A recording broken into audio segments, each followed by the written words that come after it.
The FBI is facing heavy criticism over its probe into possible ties between Russia and Donald Trump's 2016 presidential campaign. In a report released Monday, special counsel John Durham concluded the agency did not have actual evidence to investigate candidate Trump's campaign in 2016. Durham said the FBI was too reliant on investigative leads provided or funded by Trump's political opponents. CBS News senior investigative correspondent Catherine Herridge did a deep dive into this report. She has more for us. Catherine, let's start with, what would be a bad example that perhaps stood out to you, or an example of a bad investigative lead that stood out to you from the report?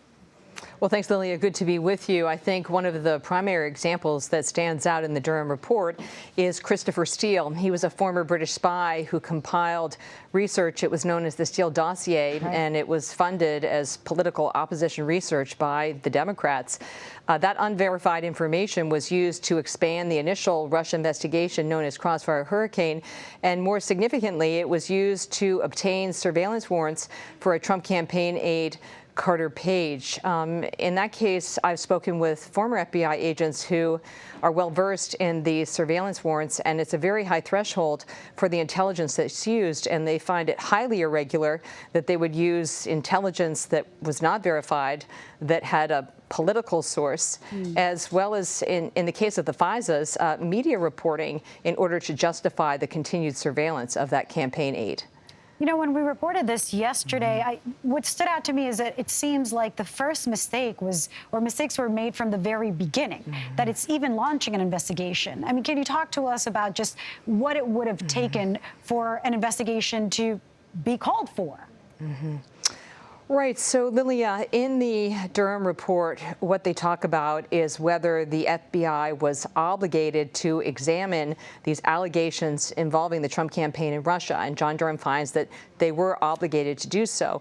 Where he faults the FBI is that he says they did not do the necessary due diligence to verify the intelligence in order to open a full FBI investigation, particularly in this case, because it's what's called a politically sensitive investigation. And because of the principles that were involved, a presidential candidate, the threshold is even higher than a standard investigation. And the other thing that really stood out, too, is that it seems that the FBI kind of treated the two campaigns differently, that they warned the Clinton campaign about Russian interference, but did not warn the Trump campaign. What more can you tell us about this?